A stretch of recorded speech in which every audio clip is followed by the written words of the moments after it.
Breaking news. Speaker ఛాంబర్లో ఎమ్మెల్యేల విచారణ కొనసాగుతుంది. కాలే యాదయ్య పిటిషన్పై విచారణ ముగిసింది. అటు ఎమ్మెల్యే ప్రకాష్ గౌడ్ అడ్వకేట్ వాదనలు ఇప్పటికే పూర్తయ్యాయి.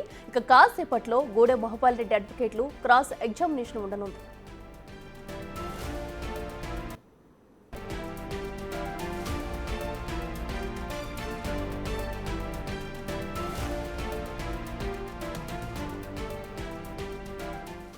ఇదే అంశానికి సంబంధించి మరింత సమాచారం మా ప్రతినిధి హేమ లైవ్ అందిస్తారు. హేమ, చెప్పండి, ఈ రోజైతే సుమారుగా 4 ఎమ్మెల్యేల విచారణ అయితే జరుగుతుంది.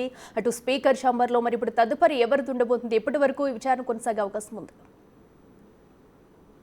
4 ఎమ్మెల్యేలు, అదేవిధంగా పిటిషన్ దారులైనటువంటి 3 ఎమ్మెల్యేలు వరుసగా క్రాస్ ఎగ్జామినేషన్ ప్రస్తుతం ప్రారంభమైంది.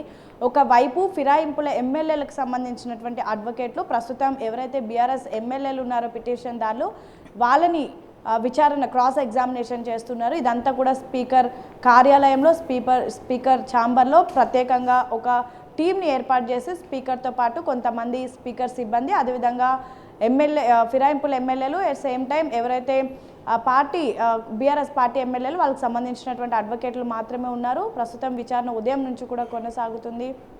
అటు పెద్ద ఎత్తున విచారణలో కూడా ప్రతి సవాళ్ళు సమాధానాలు కూడా ఇస్తున్నటువంటి పరిస్థితి. అయితే ప్రస్తుతం ఎవరైతే పార్టీ ఫిరాయింపుల ఎమ్మెల్యేలు ఉన్నారో ఆ ఫిరాయింపుల ఎమ్మెల్యేలకు సంబంధించినటువంటి అడ్వకేట్లు పెద్ద ఎత్తున పిటిషన్ దారులైనటువంటి బీఆర్ఎస్ ఎమ్మెల్యేలను క్రాస్ ఎగ్జామినేషన్ చేస్తున్నారు.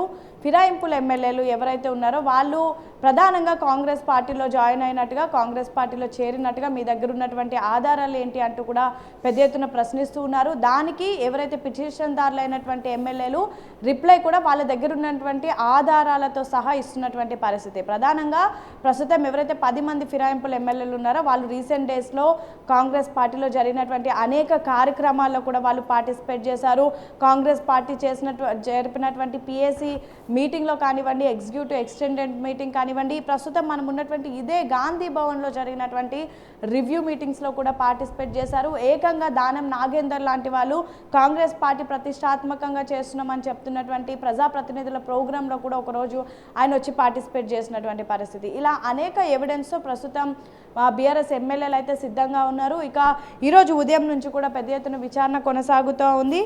ఇక మరి కాసేపట్లో పార్టీ మారినటువంటి ఎమ్మెల్యే పటాన్చేరు ఎమ్మెల్యే గూడెం మహపాల్ రెడ్డికి సంబంధించినటువంటి అడ్వకేట్లు తమ వాదనలు వినిపిస్తారు.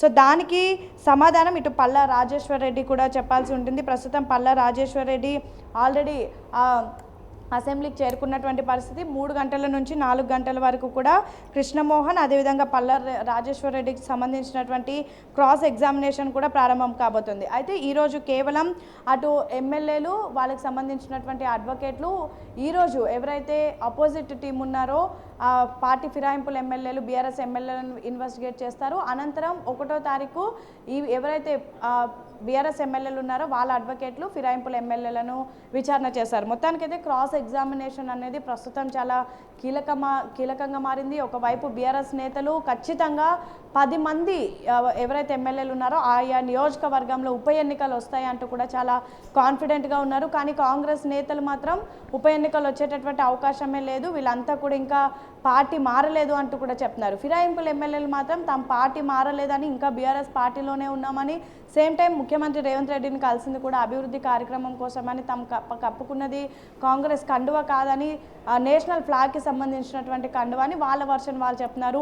సో మొత్తానికైతే తెలంగాణ రాష్ట్రంలో సంచలనంగా మారినటువంటి పార్టీ ఫిరాయింపుల కేసు ముగింపు దశకు చేరుకుందనే చెప్పుకోవచ్చు. ఇప్పటికే అటు బీఆర్ఎస్ దాఖలు చేసినటువంటి పిటిషన్ని బేస్ చేసుకొని హైకోర్టు తీర్పిచ్చింది. హైకోర్టు ఇచ్చినటువంటి తీర్పు సానుకూలంగా లేదంటూ బీఆర్ఎస్ నేతలు సుప్రీంకోర్టుని ఆశ్రయించారు.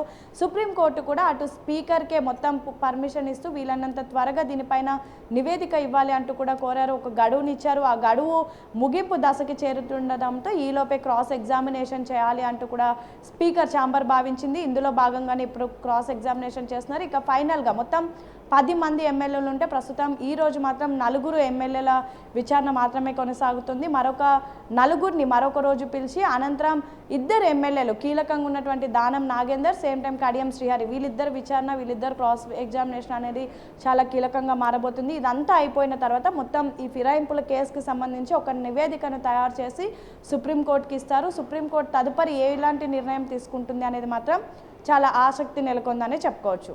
Right Hema, thank you.